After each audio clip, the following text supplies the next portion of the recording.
Hi, welcome back to my channel AK fashion. AK ஃபேஷனில் கேன்வாவோட 5th class தான் இப்போ பார்க்க போகிறோம். A3 அண்ட் A4 ஷீட்டில் எப்படி பிரிண்ட் பண்ணுறதுன்னு. ஸோ ஃபஸ்ட்டு கேலரிக்குள்ளே போய் நான் ஒரு பிக்சர் சூஸ் பண்ணிக்கிறேன். சூஸ் பண்ணிவிட்டு இந்த மாதிரி கார்னர்லேருந்து வைக்கிறேன். இப்படி நம்ம மொபைலை வந்து ரொட்டேட் பண்ணி வைக்கிறது வந்து லேண்ட்ஸ்கேப். இது வந்து போர்ட்ரைட் ஷேப். நேராக வைக்கிறது வந்து போர்ட்ரைட்டு. ஸோ இப்போ நம்ம என்ன பண்ணணும்னா இந்த ஃபோட்டோ பிக்சரை வந்து நம்ம ரொட்டேட் பண்ணிவிட்டு நம்ம கரெக்டாக பிக்சரை கார்னரில் வச்சிடணும். ஸோ இந்த மாதிரி நம்ம போர்ட்ரைட் ஷேப்பில் வச்சா A3 ஷீட் வந்து ரொம்ப அழகாக இருக்கும். ஸோ அதை கிளிக் பண்ணி கீழே நீங்கள் இது பண்ணிங்கன்னா உங்களுக்கு இந்த பேப்பர் ஃபுல்லுமே உங்களுக்கு வந்து கவர் ஆயிரும் A3 ஷீட்டில். இந்த புட்டாஸ் இல்லைனா கூட ஒன்றும் பிரச்சனை இல்லை, நம்ம கையில் ஹேண்ட் ட்ரா பண்ணிக்கலாம். ஸோ இதை வந்து கரெக்டாக ஃபிக்ஸ் பண்ணி நீங்கள் வச்சுக்கோங்க. இது வந்து A3 ஷீட்டில் வந்து நம்ம டவுன்லோட் பண்ணுறது. ஸோ நம்ம நெக்ஸ்ட்டு என்னென்னா ஸ்லீவ் டிசைன் வந்து பார்ப்போம். ஸோ ஸ்லீவ் டிசைனுக்கு வந்து நான் ப்ளஸ் சிம்பிளை கிளிக் பண்ணி கேலரிக்குள்ளே போயிட்டு ஒரு பிக்சர் சேவ் பண்ணி வச்சுருக்கேன். அதை எடுத்து நான் கிளிக் பண்ணிக்கிறேன். ஸோ இதை வந்து நீங்கள் போர்ட்ரைட்டாகவும் யூஸ் பண்ணலாம், லேண்ட்ஸ்கேப்பாகவும் யூஸ் பண்ணலாம். நான் வந்து லேண்ட்ஸ்கேப்பாக வந்து யூஸ் பண்ணுறேன். ஸோ இது எப்படின்னு பார்த்தீங்கன்னா அந்த லேண்ட்ஸ்கேப்பில் அந்த கார்னரில் போய் நான் கரெக்டாக ரொட்டேட் பண்ணி அந்த இடத்த வந்து ஃபிக்ஸ் பண்ணிக்கிறேன். ஸோ அந்த கார்னரில் கொண்டு போய் ஃபிக்ஸ் பண்ணி கீழே உள்ள புள்ளியை வந்து இழுத்தோம்னா உங்களுக்கு லேண்ட்ஸ்கேப் வந்து ஃபுல்லாக கவர் ஆகிடும். ஸோ இதை வந்து A3 ஷீட்டில் வந்து அப்படியே நம்ம பிரிண்ட்டை எடுத்துக்கலாம். ஸோ நம்ம நெக்ஸ்ட்டு என்ன பார்க்க போகிறோம் அப்படின்னா A4 ஷீட்டில் எப்படி நம்ம பிரிண்ட் பண்ணுறது அப்படின்னு பார்க்க போகிறோம். ஸோ கேன்வா ஆப்பில் வந்து கீழே ஒரு plus symbol new page create பண்ணோம் இல்லையா, அதில் போய் கிளிக் பண்ணிவிட்டு மேலே சர்ச்சில் வந்து A4 அப்படின்னு டைப் பண்ணுங்கள். A4ல் லேண்ட்ஸ்கேப் வேணுமா இல்லை போர்ட்ரைட் வேணுமான்னு கேட்குறாங்க. நான் போர்ட்ரைட் கிளிக் பண்ணியிருக்கேன். ஸோ போர்ட்ரைட்டில் வந்து இப்படி நேராக வர்றது பேர் தான் போர்ட்ரைட் இமேஜு. ஸோ அந்த இமேஜை கிளிக் பண்ணிவிட்டு நான் கேலரிக்குள்ளே போகிறேன். கேலரியில் போய் நான் ஒரு பிக்சர் சூஸ் பண்ணி வச்சுருக்கேன். இது வந்து நெக்குக்கு சூஸ் பண்ணியிருக்கேன். ஸோ அதை எடுத்திங்கன்னா இந்த இதை கார்னரில் கொண்டு போய் அங்கே ஃபிக்ஸ் பண்ணிவிட்டு நீங்கள் மேலே கரெக்டாக கொண்டு போய் ஃபிக்ஸ் பண்ணிவிட்டு கீழே ட்ரா இழுத்திங்கன்னா இந்த மாதிரி ஒரு பிக்சர் கிடைக்குது. ஸோ இது வந்து பார்த்திங்கன்னா ஹாஃபாக தான் இருக்குது. இப்போ நம்ம A4 ஷீட் அப்படின்னாலே சின்ன சீட்டு தானே. ஸோ அந்த சீட் இருக்கனால நம்ம ஒரு பக்கம் டிசைன் இருக்குது, இல்லை ஃபுல் டிசைன் எடுத்தாலுமே அதை பாதியாக மட்டும்தான் எடுத்து தான் நம்ம பிரிண்ட் பண்ணணும். ஸோ அந்த மாதிரி பிரிண்ட் பண்ணுறது அப்படின்னா தான் உங்களுக்கு வந்து மித்த ஹாஃப் சைடு வந்து நம்ம இந்த இமேஜாகவும் இன்னொரு ஹாஃப் சைடு வந்து நம்ம ட்ரேசிங் சீட்டில் வரைகிற மாதிரி இருக்கும். ஸோ அதை நம்ம அப்படியே வச்சு ப்ளவுஸில் மார்க் பண்ண போகிறதில்ல, ட்ரேசிங் சீட்டில் வச்சு தான் மார்க் பண்ணுவோம். ஸோ அதனால் அந்த ட்ரேசிங் ஷீட்டை வச்சு இந்த ஹாஃப் சைடு நம்ம நெக்கோட சைஸை வந்து கரெக்டாக மெஷர் பண்ணி வரைஞ்சிட்டு இந்த டிசைனை வச்சு நம்ம வந்து க்ரியேட் பண்ணலாம். ஸோ அந்த மாதிரி A4 ஷீட்டுக்குள்ளே போயிட்டு இந்த போர்ட்ரைட்னால் இந்த சின்ன ஷேப்பாக தான் வரும்.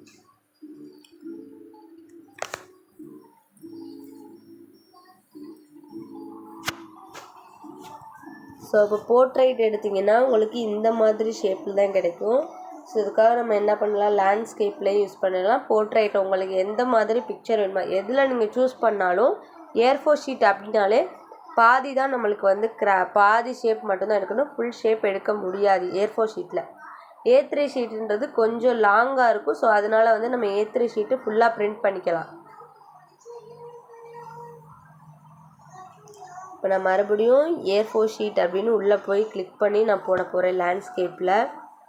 ஸோ உங்களுக்கு காட்டுறதுக்காக தான் நான் மறுபடியும் வெளியே வந்து போட்டு காட்டுறேன். லேண்ட்ஸ்கேப்னால் எப்படி, போர்ட்ரைட் ஷேப்னால் எப்படின்னு நான் சொல்கிறேன். ஸோ இப்போ A4 ஷீட்டில் போயிட்டு நான் வந்து போர்ட்ரைட் ஷேப் எடுத்து இந்த பிக்சரை கேலரியில் சூஸ் பண்ணிட்டேன். மறுபடியும் சூஸ் பண்ணி ஆட் பேஜ் கொடுத்துட்டேன்.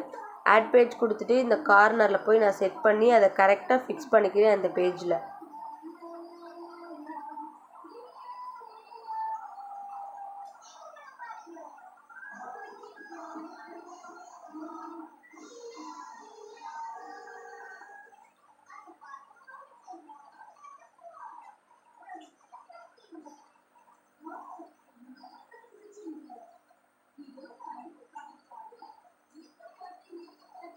ஸோ இப்போ இமேஜ் வந்து நீங்கள் ஃபுல்லாக அது பண்ணி இழுத்து பார்த்தீங்கன்னா உங்களுக்கு இந்த மாதிரி தான் வரும். ஸோ இந்த ஃப்ளவர் டிசைன் இருக்குது, லீஃப் டிசைன் இருக்குது. ஸோ நம்ம இப்போ எப்படி எடுக்கிறோம் அப்படின்னு பார்த்தீங்கன்னா லீஃப் டிசைன் கூட நம்ம ஹேண்டாக வரைஞ்சிக்கலாம். ஸோ அதனால நான் பாதி வந்து ஃபுல் ஃப்ளவர் மட்டும் எடுக்க போகிறேன். ஃப்ளவர் டிசைன் இருக்குல்ல, அந்த ஃப்ளவர் டிசைனோட மட்டும் இதில் நான் வந்து பிரிண்ட் பண்ணுற மாதிரி ரெடி பண்ண போகிறேன். ஸோ அதனால் என்னென்னா அப்படி கொஞ்சம் ஸ்க்ரோல் பண்ணி விட்டு இந்த ஷேப்பை வந்து உள்ளே தள்ளினோம்னா அந்த லீவ்ஸ் போனாலும் நம்ம கையில் ட்ரா பண்ணிக்கலாம். ஸோ அதனால் இப்படி கொஞ்சம் லைட்டாக மூவ் பண்ணி இந்த மாதிரி பாதி ஷேப்புக்கு வந்து நான் ஃப்ளவர் மட்டும் எடுத்துக்கிறேன், ஃப்ளவரோடு எடுத்துருக்கேன். ஸோ இதை வந்து நம்ம பிரிண்ட் பண்ணி வச்சுக்கலாம். அதை வந்துட்டு நம்ம A4 ஷீட்லேருந்து நம்ம ட்ரேசிங் பேப்பரில் வந்து நம்ம ட்ரா பண்ணி வரைஞ்சிக்கலாம். ஸோ இந்த மாதிரி தான் நான் சூஸ் பண்ணியிருக்கேன். நெக்ஸ்ட்டு வந்து நம்ம ஸ்லீவ் டிசைன் வந்து எப்படி மேக் பண்ணுறது A4 ஷீட்டில் அப்படின்னு பார்க்க போகிறோம்.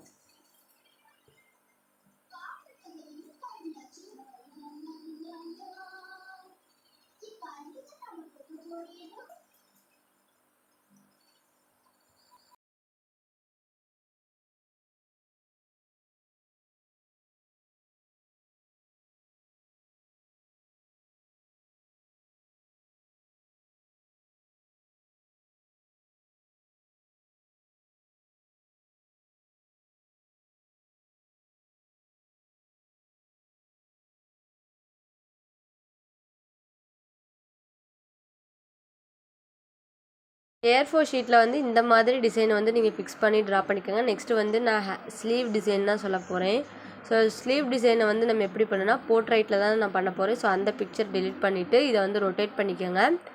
ரொட்டேட் பண்ணிவிட்டு இந்த பிக்சரை இப்போ நம்ம எப்படி எடுக்கணும் அப்படின்னு பார்த்தீங்கன்னா, இப்போ நடு சென்டரில் வந்து 3 ஃப்ளவர் இருக்குது. ஸோ நம்ம 1½ ஃப்ளவர் வந்து எடுக்க முடியாது இல்லையா? ஸோ அதனால் 2 ஃப்ளவராக எடுத்துக்கிறேன். நான் கொஞ்சம் கிராஸாக கொண்டுட்டு போய் 2 ஃப்ளவர் எடுத்துக்கிறேன். ஸோ அந்த 2 ஃப்ளவரையுமே தான் நம்ம ஃபுல்லாக கவர் பண்ண போகிறோம். ஸோ இப்போ வந்து உங்களுக்கு நெக்கோட லென்த்து வந்து இப்போ 10 இன்ச் இருக்குது. ஆனால் இந்த ஃபோட்டோஸில் வந்து 8 இன்ச் தான் அப்படி இருக்குன்னா, உங்களுக்கு ஹேண்டாக வந்து நீங்கள் அந்த இருக்குது அப்படின்னா அந்த ட்ரேசிங் ஷீட்டில் வந்து நம்ம லென்த்து, நெக்கோட லென்த்து, ஸ்லீவோட லென்த்துக்கு ஏற்ற மாதிரி இந்த பிக்சரை வந்து வரைஞ்சி ட்ரா பண்ணிக்கணும். இப்போ வந்து ஸ்லீவோட லென்த்து வந்து 9 இன்ச் இருக்குது. ஸோ இந்த டிசைன் வந்து 8 இன்ச் அப்படி தான் இருக்குன்னா நம்மளுக்கு 1 இன்ச் எக்ஸ்ட்ரா தேவைப்படும் இல்லையா? ஸோ அதனால் நம்ம என்ன பண்ணணும்னா ஹேண்டாக தான் வரைஞ்சிக்கணும். ஸோ இந்த மாதிரி இமேஜை வந்து டவுன்லோட் பண்ணிக்கோங்க. டவுன்லோட் பண்ணிவிட்டு நீங்கள் ஷாப்பில் போயிட்டு இந்த மாதிரி பிரிண்ட் எடுக்கணும் அப்படின்னு சொன்னால் அவங்க அந்த ஷேப்பில் இந்த பேப்பரில் எடுத்து கொடுங்கன்னா எடுத்து கொடுத்துருவாங்க. ஸோ அப்படி இல்லை நம்ம பிடிஎஃபாக போடணும், இல்லை வேறு எதுவும் கன்வெர்ட் பண்ணி நம்ம போடணும் அப்படின்னு பார்த்தீங்கன்னா, ஸோ அதுக்குன்னு டவுன்லோட் கொடுத்தீங்கன்னா டவுன்லோடில் வந்து என்ன பேஜ் இந்த மாதிரிலாம் வரும். உங்களுக்கு நான் அதை கன்வெர்ட் பண்ணுறேன். இந்த PNG அப்படின்றதுல தான் நம்ம டவுன்லோட் கொடுக்க போகிறோம். இந்த ட்ரான்ஸ்பரன்சி